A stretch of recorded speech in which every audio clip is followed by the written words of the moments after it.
Ang Revelation chapter 4 ay isa sa mga chronological chapters. Kapag sinabi pong chronological chapter, ito ay pagkakasunod-sunod ng istorya o propesiya sa Book of Revelation. Ito ay kapareho ng Revelation chapter 1, chapter 2, chapter 3 at chapter 4. At tatalon ng chapter 19, 20, 21 at 22.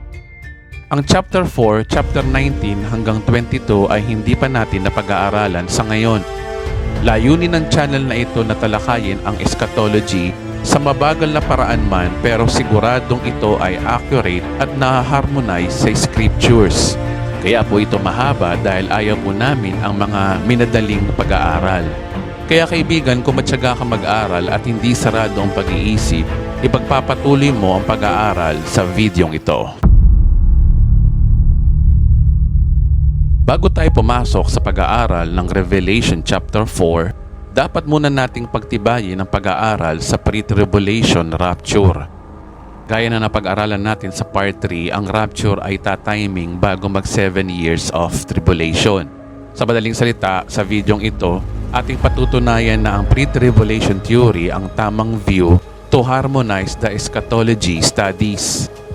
By rightly dividing the scripture, napag-aralan natin sa part 3 na iba ang plano ng Diyos para sa mga Hudyo, iba ang plano ng Diyos sa ating mga Hentil.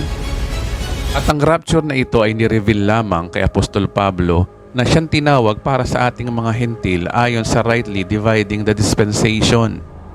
Sa part 3, medyo pahapyaw natin natalakay kung bakit ang pre-tribulation theory ay mas accurate kaysa sa mid-trib at post-trib. Pero ngayon, lalo pa nating patibayin kung gaano mas kabiblikal ang pre-tribulation theory. Ngayon ang tanong, ano bang verse sa Bible na nagpapatunay na magra-rapture muna bago mag 7 years of tribulation? Ang ibang verse ay nabanggit ko na sa part 3. Ngayon, narito ang ilan pang dahilan kung bakit pre-tribulation rapture ang tunay na mangyayari. Una, si Jesus ay darating na gaya ng magnanakaw. Dapat kasi nating maintindihan na isa sa doctrine of eschatology ay yung the doctrine of imminent. Imminent means hindi inaasahan or unexpected. Kung babasahin natin ang 1 Thessalonians chapter 5 verse 2, sapagkat alam na ninyo ang pagdating ng araw ng Panginoon ay tulad ng pagdating ng magnanakaw sa gabi. In proper hermeneutics, sino ba ang nagsasalita rito? Si Apostol Pablo. Sino ang kausap? Mga taga-Tesalonika. Ang mga taga-Tesalonika ba ay mga Hentil o Hudyo? Mga Hentil sila. Para kanino ba tinawag si Pablo? Sa mga Hudyo ba o sa mga Hentil? Siyempre, kagaya na napag-aralan natin, siya ay para sa mga Hentil. Meaning, ang message of doctrine of imminent ay applied din sa ating mga Kristiyano. Na darating si Jesus gaya ng magnanakaw sa gabi. Ang magnanakaw ay hindi pinapaalam na siya ay magnanakaw sa specific na oras, meaning sorpresa ang pagdating niya. At since ang rapture ay nireveal lang kay Apostol Pablo, ang rapture ay para sa mga tunay na mga Kristiyano. Ang mga Kristiyano ay kombinasyon ng mga Hudyo o Hentil.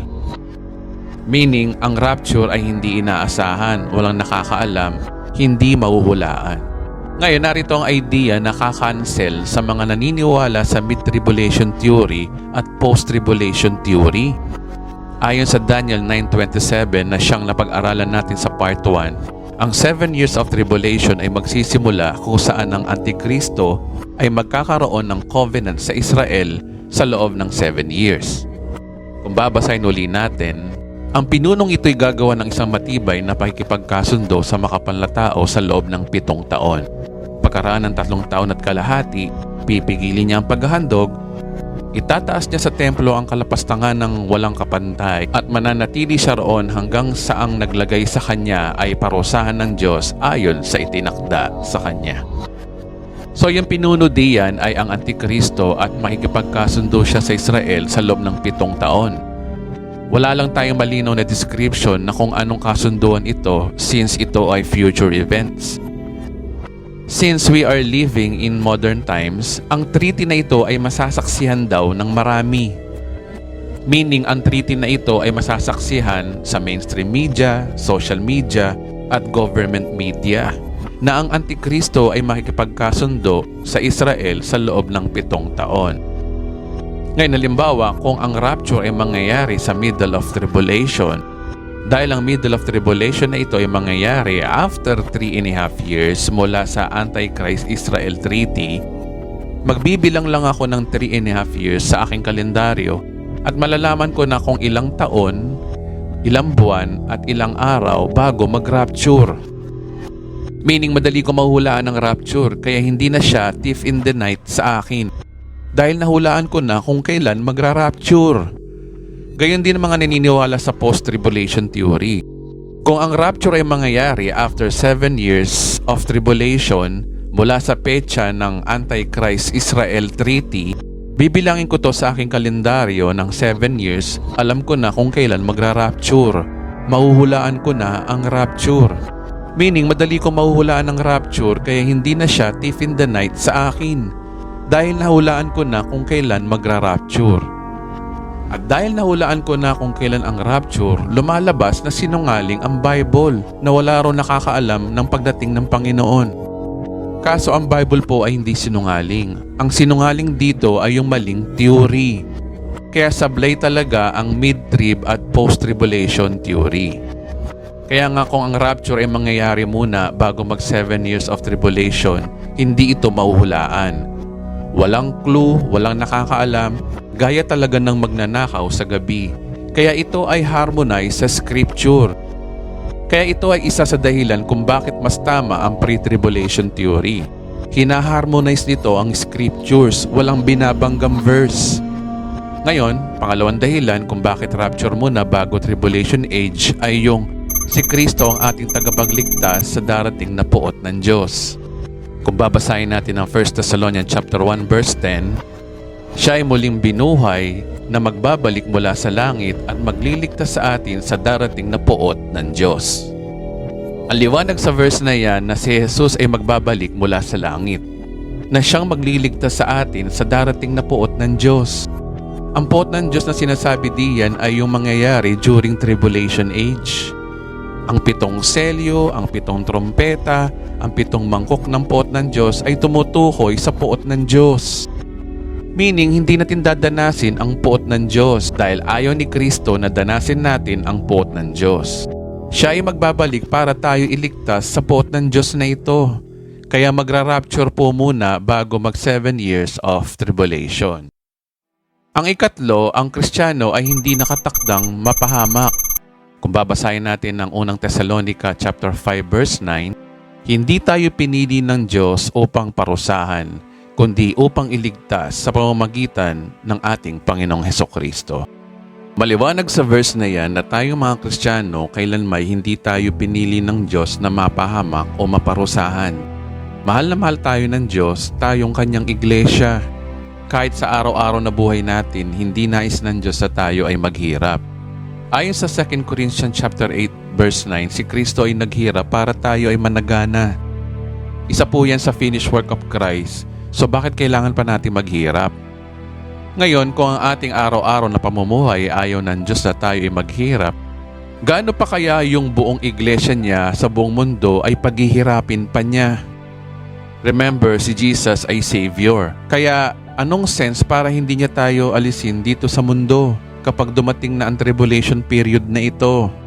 Remember, gaya na napag-aralan natin sa part 12a, ang church ay lumalarawan sa Bride of Christ. Kapag po Bride of Christ, meaning mahal na mahal tayo ni Kristo. Remember, ang pagmamahal ni Kristo sa kanyang iglesia ay gaya ng babaeng asawa na mahal ng lalaking asawa. Asawa ang trato ng Diyos sa kanyang iglesia. Kaya napaka-nonsense kung hahayaan ng Diyos na pagdaanan ng iglesia o babaeng kanyang pakakasalan sa tribulation age. Marami nagtuturo na dapat daw maghirap ang Kristiyano para daw ma-purify o masubukan kung sino ang tapat para maging malinis daw tayo sa mata ng Diyos. Ang mga ganitong pastor na nagtuturo ng mid-trib o post-trib ay hindi nila alam ang tunay na gospel. Hindi nila alam ang finished work of Christ. Ang katuroan nila ay pang Old Testament, pang Hudyo, na ang manatiling tapat daw hanggang wakas ay maliligtas. Hindi nila alam na may dispensations. At ito'y napag-aralan na natin sa Part 8D at Part 8E. Dapat natin maintindihan mga kababayan na kapag na kay Kristo ka na, ikaw ay matuwid na at banal na sa mata ng Diyos. The moment na ikaw ay manampalataya sa tinapos na gawa ni Kristo. Ang Biblia ay maliwanag dito. Kung babasahin natin ang Filipos chapter 3 verse 9, ang aking pagiging matuwid ay hindi sa pamamagitan ng pagsunod sa kautusan, kundi sa pananalig kay Kristo. Ang pagiging matuwid ko ngayon buhat sa Diyos sa pamamagitan ng pananampalataya.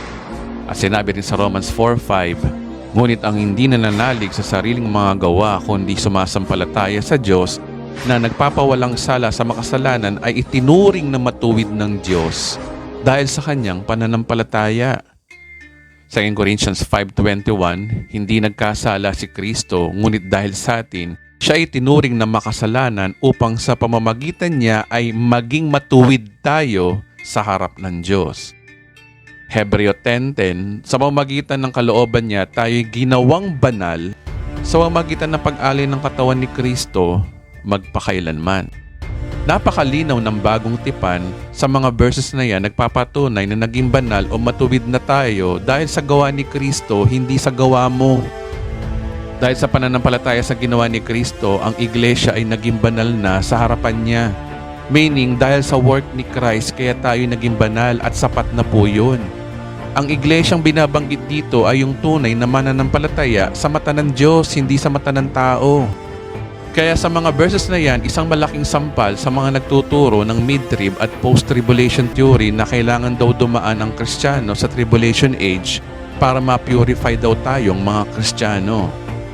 Para na rin sinabi nila na kulang pa pala yung ginawa ni Kristo para maging banal sa mata ng Diyos na ang sino mang sumampalataya sa Kanya, na kailangan daw maghirap ang Kristiyano.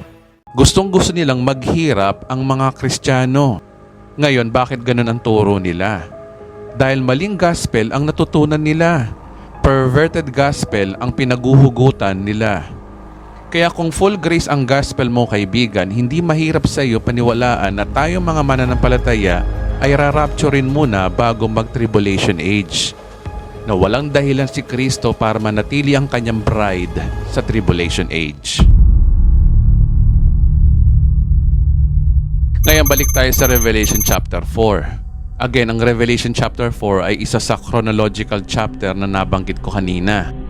Meaning ito ay continuation ng senaryo mula chapter 1, 2 at 3. Meaning after ng senaryo ng chapter 3, ang kasunod na senaryo ay chapter 4. At isa sa dapat natin maintindihan sa chapter 4, karamihan po dito ay more on symbolic. We don't take it as a literal dahil karamihan dito ay metaphor lamang o figure of speech lamang. Bagamat may iba dito ay may konting literal na pangyayari. Kaya maganda siguro kung isa-isahin natin. Kung babasahin natin ang buong chapter 4, verse 1. Pagkatapos kumasaksiyan ng mga bagay na ito, nakita ko sa langit ang isang bukas na pinto. At muli ko narinig ang isang tinig na parang tunog ng isang trompeta. Ang sabi sa akin, umakyat ka rito. Ipapakita ko sa iyo kung anong mangyayari pagkatapos nito. At agad akong napuspos ng kapangyarihan ng Espiritu at nakita ko sa langit ang isang trono at isang nakaupo roon. Ayon sa verse na yan, nakita ni Apostol Juan na may bukas na pinto. Mula sa lupa, iniakyat siya papuntang langit. Maraming mga Bible scholars ay naniniwala na ang verse na ito ay lumalarawan sa rapture. Ang tanong bakit? Dahil kapareho nito ang nature ng rapture na sinasabi ni Apostol Pablo. Kung i-analyze natin ang verse, isa-isayin natin ang pagbabasa. Ang sabi dyan, pagkatapos kong masaksihan ang mga bagay na ito. Ngayon ang tanong, ano yung pagkatapos niyang masaksihan?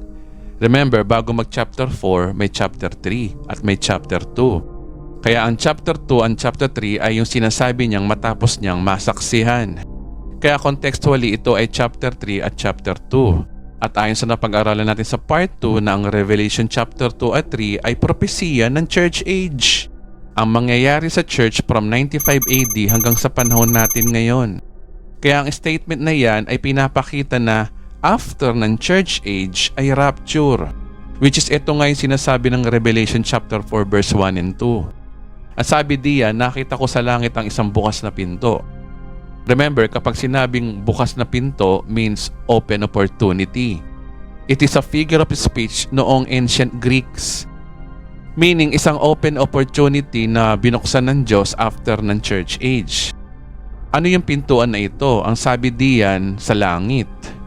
May bukas na opportunity sa langit.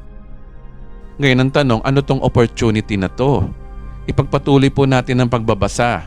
At muli kong narinig ang santinig na parang tunog ng trompeta at ang sabi sa akin, umakyat ka rito. Papakita ko sa iyo kung anong mangyayari pagkatapos nito. At agad ako napuspos ng espiritu at nakita ko sa langit ang isang trono at ang isang nakaupo roon. So ang opportunity pala nito ay yung bukas na pinto, ay pag-akyat sa langit. Na after ng church age, there's an open door from heaven na pinapaakyat si Juan sa langit. Alam nyo, since chapter 1, 2, and 3 ng Revelation, pinaranas ng Diyos kay Juan ang mangyayari sa church age. Sabihin na natin na si Apostol Juan ang naka-experience noon, pero kung iintindi ninyo ang senaryo, pinaparanas ng Diyos kay Juan kung ano ang mangyayari sa mananampalataya after ng church age, bago magsimula ang 7 years of tribulation. Which is ang 7 years of tribulation na ito ay magsisimula sa chapter 6 hanggang chapter 18 ng Book of Revelation.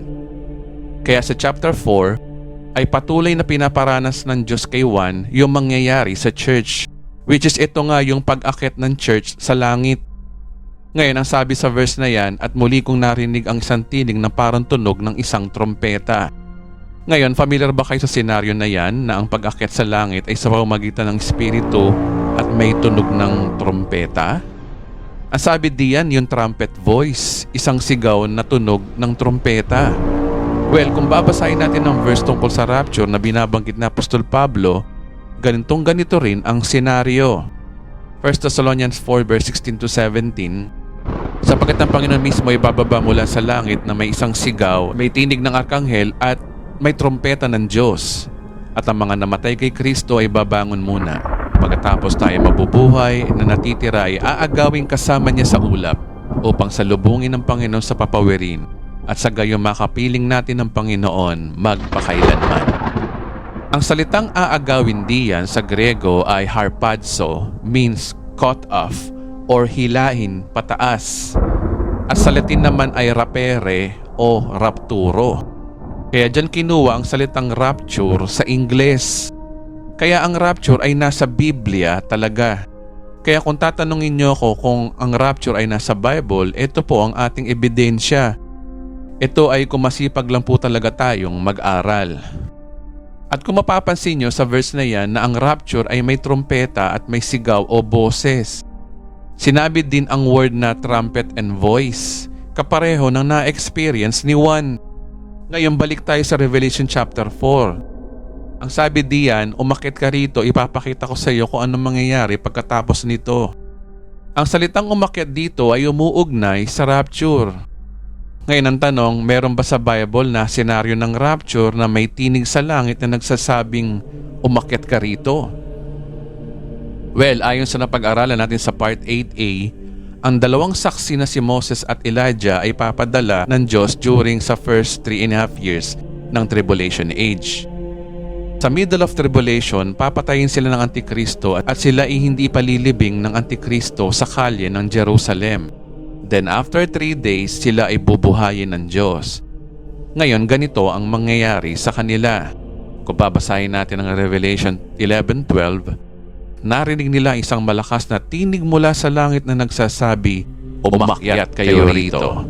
At sila ay umakyat sa langit sa isang ulap at nakita sila ng kanilang mga kaaway. Sa verse na yan, pinapakita yung senaryo ng rapture. Ito ay special na rapture sa specific na tao during tribulation age. At ito nga si Moses at Elijah.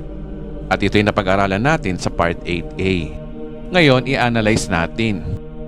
Sa tuwing magra-rapture pala, merong boses na gaya ng trompeta at sasabihin na umakyat ka dito. Which is concluded sa araw ng rapture, lahat tayong mga Kristiyano ay tatawagin ng Diyos ayon sa ating mga pangalan na nagsasabing umakyat ka dito, na parang tunog ng trompeta. Kaya ito ay another biblical verse na ang rapture ay mangyayari pagkatapos ng church age at bago mag-tribulation age. Kaya ang Book of Revelation ay nagtuturo din ng pre-tribulation rapture. Ngayon, ipagpatuloy natin ang pagbabasa sa chapter 4. Walang ano-ano'y kinasiyan ako ng espiritu at nakita ko sa langit ang isang trono at ang nakaluklok doon. Ang mukha niya'y maningning na gaya ng mahalagang batong haspe at cornalina. May isang bagharing kakulay esmeralda ang palibot ng trono. Nakapalibot dito ang 24 pang trono. Nakaluklok doon ang 24 na matatanda. Puti ang kanilang kasuotan at may koronang ginto ang bawat isa. Mula sa trono gumuguhit ang kidlat ng kasabay na malakas na ugong at nakakatulig na kulog. May 7 nagdininga sa sulo sa harapan ng trono. Ito ang 7 espiritu ng Diyos. Sa harap ng trono may tila dagat na salaming sinlinaw ng kristal. Nakapaligid sa trono sa bawat panig nito ang 4 na nilalang na buhay ng punong-puno ng mata sa harap at likod.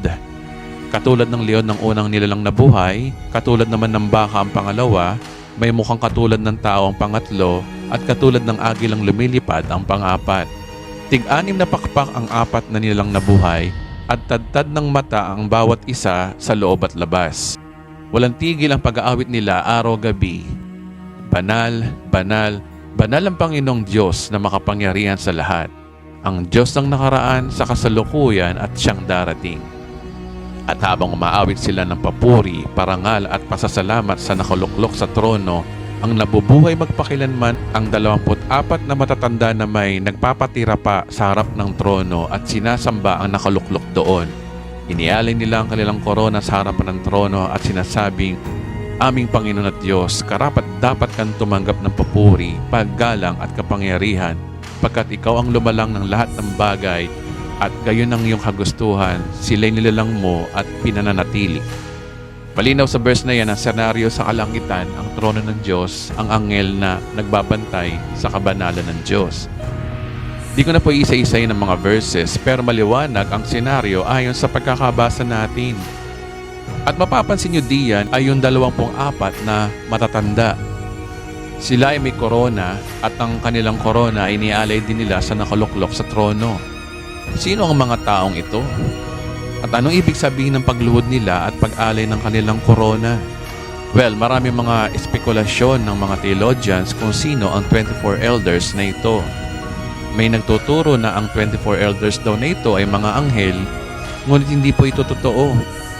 May 3 dahilan kung bakit hindi sila mga angelic beings. Una, dahil ang mga angelic being ay never na tinatawag ng Biblia na elders. Dahil sila ay mga lingkod lang ng Diyos sa kalangitan. Pangalawa, ang mga anghel kailanman hindi nagsusuot ng korona. Ni umupo man lang sa trono ayon sa Biblia.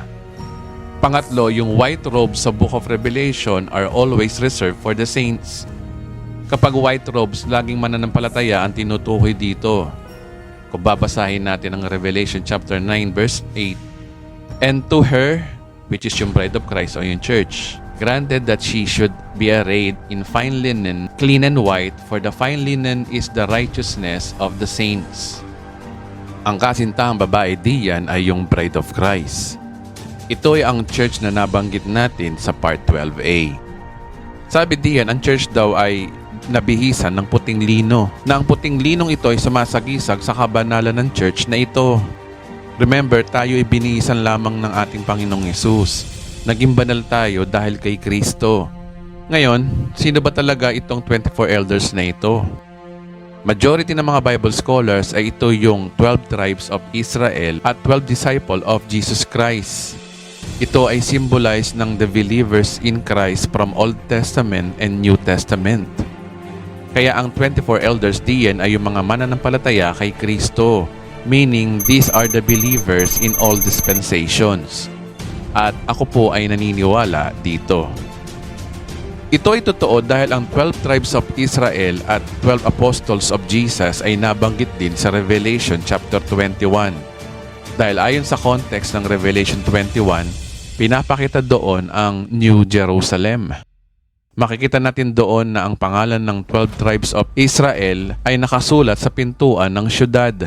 At ang pangalan ng 12 apostol naman ay nakasulat sa 12 foundations of stones ng New Jerusalem. Maganda siguro kung basahin natin. Revelation chapter 21 verse 12 to 14, ang pader nito'y makapal, mataas at may 12 pinto, at sa bawat pinto ay may bantay na anghel. Nakasulat sa mga pinto ang pangalan ng 12 lipi ng Israel. May 3 pinto ang bawat panig, 3 sa silangan, 3 sa timog, 3 sa hilaga, at 3 sa kanluran. Ang pader ng lungsod ay may 12 pundasyon at nakasulat dito ang pangalan ng 12 apostol ng Kordero. Sa verse na yan, nagpapakita ng merit sa 12 Old Testament elders at 12 New Testament elders. Kasama sila sa karakter ng Book of Revelation na sumisimbolo sa church, mga mananampalataya sa lahat ng dispensation, mapa Old Testament man o New Testament saints. Ngayon, isa pa sa merit na ang 24 elders ay kumakatawan sa raptured saints ay yung mga pamumuno ng Levita sa templo ng Old Testament. Ayon sa 1 Chronicles chapter 24 verse 1 to 31, ang mga 24 elders ay umuugnay sa priesthood. Sila yung mga primary priesthood. Kaya kapag sinabing 24 elders sa Old Testament, ito'y kumakatawan sa leader of priesthood na itinalaga ni Haring David para sa mga Levita. Ngayon, sa New Testament, ang mga believers daw ay tinatawag din na royal priesthood. Kung babasahin natin ang 1 Peter chapter 2 verse 9, "But you are a chosen people, a royal priesthood, a holy nation, a people belonging to God, that you may declare the praise of Him who called you out of darkness into His wonderful light." Sa madaling salita, kung sa Old Testament, ang 24 elders ay kumakatawan sa leader of priesthood. Sa New Testament naman, ang royal priesthood ay mga mananampalataya kay Kristo. Kung ang 24 elders ay kumakatawan sa priesthood, meaning ang 24 elders ay kumakatawan sa mga saints from Old Testament to New Testament. Kaya ang 24 elders ay kumakatawan sa mga saints sa lahat ng panahon. Karamihan sa kanila ay mga patay na at muling binuhay noong rapture. Ngayon, meron pang isang verse na ang 24 elders sa Revelation chapter 4 ay kumakatawan sa church. Merong nabanggit ang Book of Revelation na ang 24 elders na ito ay kumakanta ng bagong awit. Sa lyrics ng awit na ito, malalaman nyo kung sino talaga ang 24 elders na ito. Kung babasahin natin ang Revelation chapter 5 verse 8, "And when he had taken the book, the 4 beasts and 24 elders fell down before the Lamb." Sa verse na yan, yung 24 elders daw ay lumuhod sa kordero na may hawak na gintong alpa. Ngayon, ano ang nangyari? Verse 9, "And they sang a new song." So, kumakanta daw yung 24 elders. So, ano yung lyrics ng kinakanta nila? Saying, "You are worthy to take the book and to open the seal thereof. For you were slain and have redeemed us to God by your blood." Sabi diyan, sa kinakanta daw ng 24 elders, nabanggit nila na sila daw ay naligtas dahil sa dugo ng kordero. Meaning, hindi po ito anghel at hindi rin po ito Diyos, kundi ito po ay mga taong naligtas dahil sa dugo ni Kristo. Remember, ang church ay naligtas sa pamamagitan ng pagbubo ng dugo ni Kristo sa krus para tayo mapatawad magpakailanman. Yan po ang primary nature ng church. They are believers, they are Christians, kaya ang 24 elders ay metaphor ng Christians in all dispensations. Kaya nga ang big idea dito, ang 24 elders ay kumakatawan sa Old Testament and New Testament saints. In other words, ang 24 elders ay kumakatawan sa church. Ngayon, malinaw na sa atin na ang Book of Revelation ay nagtuturo sa atin na pagkatapos ng church age ay magra-rapture para dalhin tayo sa langit sa loob ng 7 taon. Kung tribulation ang dadanasin ng mundo sa loob ng 7 years, ang church naman ay nasa langit sa loob ng 7 years. Ngayon ang tanong, ano naman ang gagawin ng church sa langit sa loob ng 7 years? Well, ang magbibigay sa atin ng clue dito ay yung isa pang katangian ng 24 elders. Sila ay may korona at ang koronang ito ay inialay din sa nagbigay sa ating Panginoong Hesus mismo. Kung babasahin ulit natin ng verse, ang 24 na matatanda na may nagpapatira pa sa harap ng trono at sinasamba ang nakaluklok doon. Ang nabubuhay magpakailanman, iniaalay nila ang kanilang korona sa harap ng trono. Maliwanag diyan na kapag nasa langit na ang mga Kristiyano, dahil sa kagalakan nila sa pagsamba, ang kanilang korona ay iaalay din nila sa nagbigay. At ito'y walang iba, yung tagumpay na ginawa ni Kristo sa krus. Pinapakita dito na yung korona nila ay biyaya lamang sa kanila. Hindi sa performance sila, kundi isang regalo dahil sa biyaya lamang kaya sila naligtas. Kaya nararapat lang na iaalay nila ito sa nagbigay, which is ang ating Panginoong Hesus. Ngayon ang tanong, ano ba ang koronang ito? Ito ba ay literal na korona?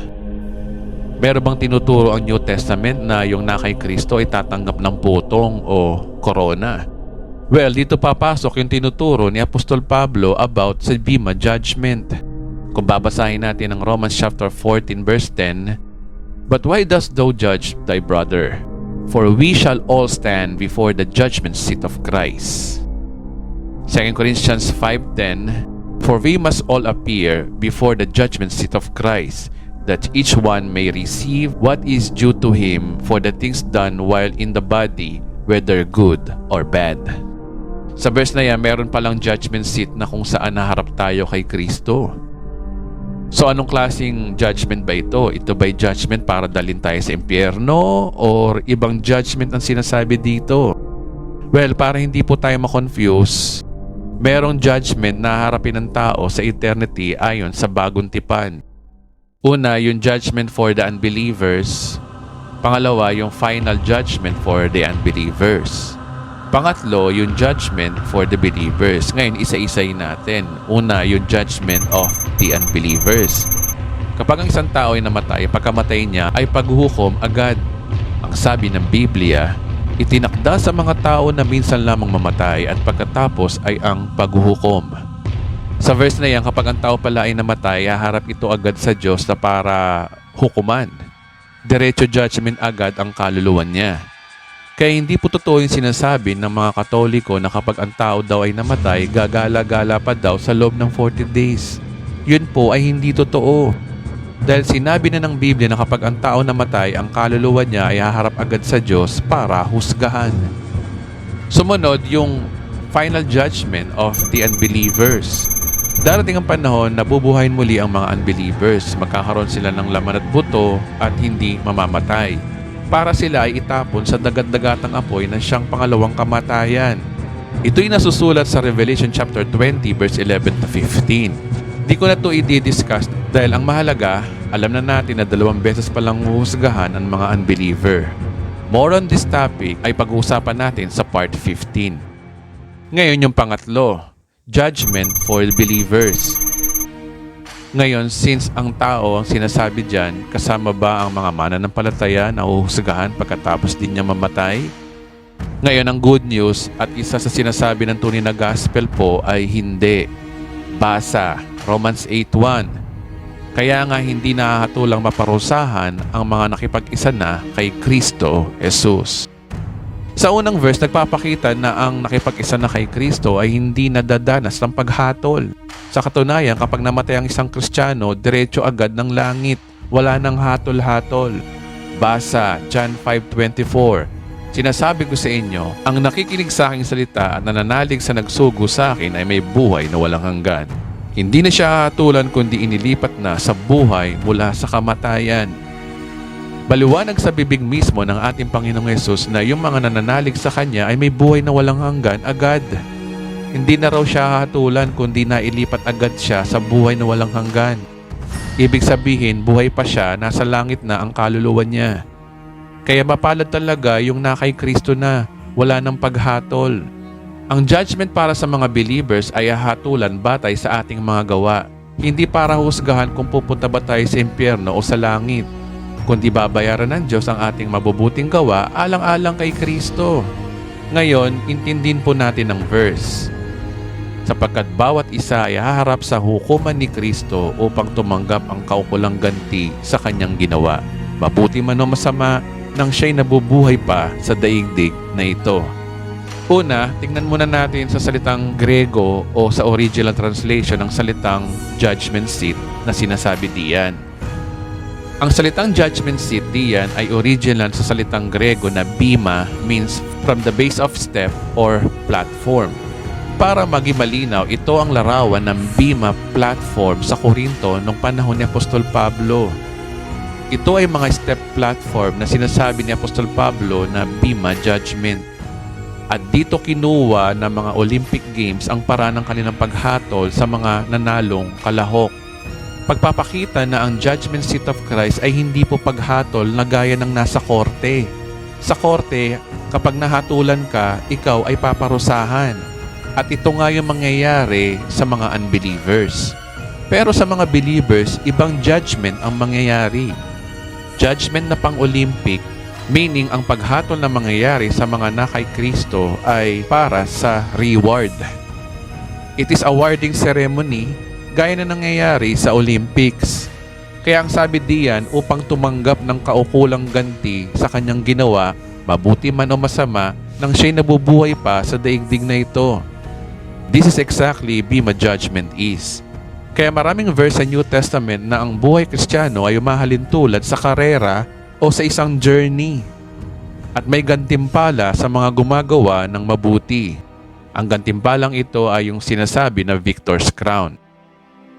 Sabi sa 1 Corinthians 9:25, magandang balita version, lahat ng manlalarong nagsasanay ay nagpipigil sa sarili sa lahat ng bagay upang magkamit ng isang putong na panandalian lamang. Ngunit ang putong na hinahangad natin ay panghabang panahon. Nasabi diyan yung putong o yung korona na hinahangad daw natin ay panghabang panahon. At sinabi rin ni Apostol Santiago, mapalad ang taong nananatiling tapat sa kabila ng mga pagsubok sapagkat matapos siyang subukin, tatanggap siya ng putong. Ito ay buhay na pinangako ng Panginoon sa mga umiibig sa Kanya. Kaya sa mga verses na yan, nagpapakita na may nakatakdang reward pala sa atin ang Diyos sa eternity. Which is ito nga yung victor's crown, korona ng mananagumpay. Kaya napakasaya po ng buhay Kristiyano. Tayo ay naligtas hindi sa ating mabubuting gawa, kundi naligtas tayo dahil sa gawa ni Kristo, hindi sa gawa natin, sa pamamagitan ng faith. Kaya basically, ang mabubuting gawa natin ay walang kaugnayan sa kaligtasan. Pero ang mabubuting gawa naman natin ay hahatulan sa judgment seat of Christ, hindi para parusahan, kundi para bayaran ng gantimpala ang mga ginawa natin. Meaning kung ikaw ay nagmi-ministry, gumagawa ng mabuti sa kapwa, may kabayaran pala yun. At ito ay babayaran sa eternity. Yung mabubuting gawa natin ay may kabuluhan pa rin at babayaran ito ng Diyos sa bema judgment. Ngayon, paano ba hahatulan ng ating mabubuting gawa sa judgment seat of Christ? Ayon sa bagong tipan, hindi lahat ng mabubuting gawa ay totoo. Merong mabubuting gawa kasi na peke o pagkukunwari lamang. Ito ay depende sa motibo natin kung bakit ginagawa natin ang mabubuting bagay. Ang Biblia ay maliwanag dito. Kung babasahin natin ang 1 Corinthians 3:13, makikilala ang uri ng gawa ng bawat isa sa araw ng paghuhukom, sapagkat mahahayag sa pamamagitan ng apoy kung anong uri ang ginagawa ng bawat isa. Sabi diya sa araw ng paghuhukom, idadarang daw sa apoy yung mga mabubuting gawa natin. Ang tanong, anong paghuhukom ba ang binabanggit diyan? Judgment seat of Christ para sa mga Christian o final judgment para sa mga unbeliever? Ang sagot diyan ay proper hermeneutics. Basahin natin ang buong context. Sino ba ang nagsasalita? Si Pablo. Kanino ba tinawag si Pablo? Sa mga hentil. Sino ba ang kausap ni Pablo? Mga taga-Korinto. Ang Korinto ba ay pang-Hudyo o pang-hentil? May halong Hudyo, pero karamihan mga hentil. Sa madaling salita, ang kausap ni Pablo diyan, based on its context, ay yung mga Kristiyano, mga taga-Korinto. Kung aatras tayo ng verse 8, ang konteksto nito ay patungkol sa gantimpala, meaning ito ay rewards para sa mga saints. Kung aatras tayo ng verse 8, ang nagtatanim at nagdidilig ay parehong manggagawa lamang at ang bawat isa itatanggap ng gantimpala ayon sa kanilang pagsisikap. Maliwanag na ang araw ng paghuhukom na binabanggit dito ay bema judgment, hindi yung huling paghuhukom. At maliwanag na ang context dito ay gawa ng mga mananampalataya. Meaning, gagantimpalaan yung mga mabubuting gawa ng mga Kristiyano sa araw ng paghuhukom ni Kristo. Ngayon balik tayo sa verse 13. Makikilala ang uri ng gawa ng bawat isa sa araw ng paghuhukom o yung hukuman ni Kristo, sapagkat mahahayag sa pamamagitan ng apoy kung anong uri ang ginawa ng bawat isa. Sa verse na yan, parang idadarang sa apoy yung mga mabubuting gawa natin. Ang pagdarang sa apoy ay isang figure of speech na nangangahulugang susubukan kung anong uri ng mabubuting gawa ba ang ginawa natin nung nabubuhay pa tayo dito sa lupa bilang Kristiyano. Ipagpatuloy po natin ang pagbabasa, verse 14 and 15. Kung ang tinayo sa ibabaw ng pundasyon ay hindi nasunog, tatanggap ng gantimpala ang nagtayo noon. Ngunit kung masunog man, mawawalan siya ng gantimpala. Gayunman, maliligtas siya, kaya nga lang para siyang nagdaan sa apoy. Sa verse na yan ay punong-puno ng figure of speech. Sa Bema Judgment, hahatulan ni Kristo yung mabubuting gawa natin sa ating kapwa, sa ating paglilingkod sa Diyos, kung gaano ka kasinsir at kung gaano ka katotoo. Halimbawa, kung nagmi-ministry ba tayo dahil lang ba sa pera o mahal talaga natin ng Diyos? Kung gumagawa ba tayo ng mabuti dahil may kapalit ba? O gumagawa tayo ng mabuti dahil walang kapalit? Nagsisimba ba talaga tayo dahil kay Lord? O nagsisimba lang ba tayo dahil gusto lang nating makasama yung crush natin? Ang target po dito ay yung motibo po natin. Kapag nasunog means hindi genuine ang good works natin. At kapag hindi nasunog, means gagantimpalaan niya yung mga totoong good works natin. That's exactly what Apostle Paul wanted to say. Kaya nga inihalin tulad ni Pablo ang buhay ng Kristiyano sa karera. Tayo ay gagantimpalaan ayon sa ating mabubuting gawa. Ngayon, ano ba ang purpose ng rewards na ito? Pwedeng literal na ito ay korona bilang ranggo mo sa kaharian ng langit. Ang purpose itong rewards na ito ay ating magiging tungkulin kapag naghahari na si Kristo dito sa lupa kasama tayo. Meaning sa Kingdom of God, doon natin mai enjoy kung anong klaseng mamamayan tayo sa kaharian ng langit. That is the reason God has a reward sa mga Kristiyanong imbis na umabuso sa kasalanan, nagtitiyagang magpakatino at namumuhay ng mabuti sa mata ng tao. Kaya ang buhay Kristiyano ay napakasaya at mapalad. Naligtas tayo hindi dahil sa ating mabubuting gawa, kundi sa mga gawa ni Kristo na pinanampalatayanan natin.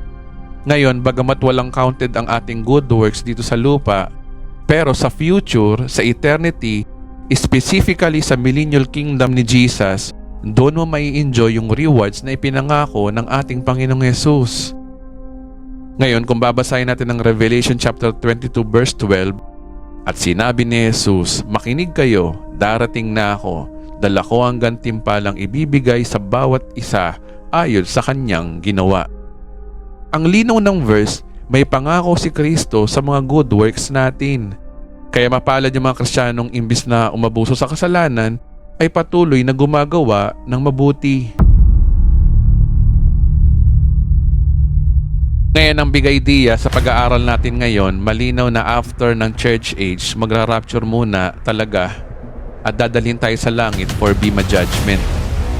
At sa loob ng 7 taon natin sa langit, 7 taon naman binubuhos ng Diyos ang kanyang galit sa mundo. Ngayon, ano pa ang gagawin natin sa langit sa loob ng 7 taon?